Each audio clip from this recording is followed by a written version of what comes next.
Jaz sem višji vojaški uslužbenec 12. razreda, sem na novi dolžnosti pomočnik za vojaško policijo. Prihajam iz katedre za nacionalno obrambo, torej iz vojaškega šolstva, in ta vaja je bila sploh prva izkušnja, ker nisem nikoli delal v brigadi, pa takoj v bistvu na brigado, zato lahko povem, kakšne so bili recimo težave ali pa izkušnje vojaške policije. Če gledam striktno iz vidika operativnega dela za vojaško policijo, ni bilo težav. Težave so se mogoče pojavljale razen, ko ste prej rekli, kakšne bile izkušnje za vnaprej, da bi pač planirali, ker zdaj vojaška policija je v bistvu razdeljena na dve četi in je, če samo ena četa prevzame vso to zadevo, je daleč preobremenjena, tako da v prihodnje je potrebno obe četi vojaške policije vključevati.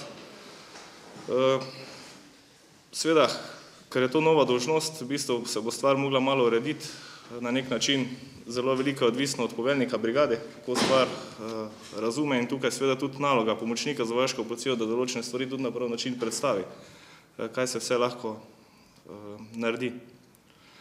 Osebna izkušnja, mogoče ravno zaradi tega, ker prihajam iz vojaškega šolstva, moji slušatelji so mogli celo leto gledati na tabli strokovnost in zakonitost. To je moja izkušnja negativna, predvsem zaradi tega prevozov tankov. Pričakujem tudi prihodnje, ko se strokovno in zakonito utemelji, da se stvar nekaj lahko naredi, da se to ne pričakujem več nekih, ne morem reči, neargumentiranih ali pa ne vem kakšnih zadev, ampak pričakujem, če nekdo proti, da pove na podlagi česa je proti, ne pa kar nekaj. To je recimo čisto moja osebna zadeva, za katero sem tudi bil presenečen. Drugače pa, če omenjam še prevoz tankov, tu sem malo ostal ravno zaradi tega, ker morate vedeti, tukaj vojska ne samo, da je bila kontrolirana recimo kot vojaška policija, ker skrbi za promet. Tu so še določeni drugi dejavniki, ki prav tako skrbijo za to.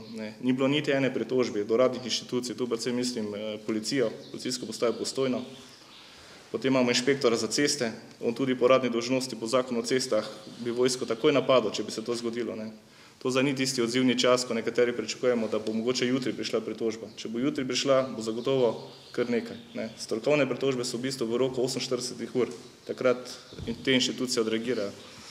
In nazadnje tudi civilna družba, tanki so se oprali in priskrbeli za promet po cesti, tako da tudi civilna družba ni imela nikakršnih pripomb, da bi bili kaj osneževali oziroma da bi s to stvar poblatili cesto oziroma da bi umazali. Z tega vidika lahko rečem, da je stvar bila strokovno in zakonito prepeljana. To je pač takšna operativna. In to je v bistvu vse.